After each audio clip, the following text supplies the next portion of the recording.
Jama'a assalamu alaikum, barkanmu da wannan lokaci. Shin ka san yadda za ka buga gano lambarka ta BBN? To ga hanyar da za ka bi. Kana ɗauko wayarka, abin da za ka danna shi ne *565*0#.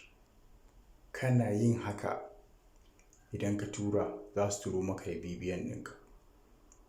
Za ka ganta guda 11 ta faɗo wayarka.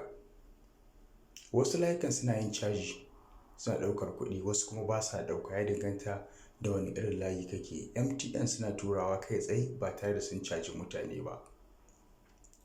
Sannan kuma da yake saninmu ya fi ga Gtbank. Idan kana so ka buɗe account da Gtbank, za ka danna *737*0#.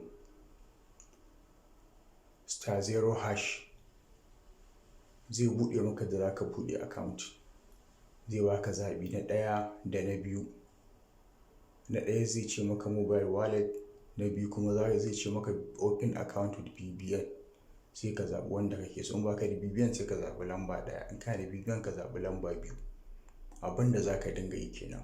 Sannan kana gamawa, idan ka bi wannan tsari na *737*0#, ka gama buɗe account ɗin, za su tura ma da lambarka ta account a take.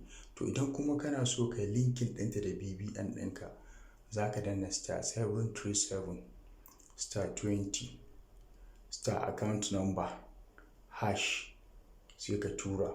To za su yi linkin ɗin BBN ɗinka da account ɗinka da ka buɗe. Za su zama sun yi link kenan.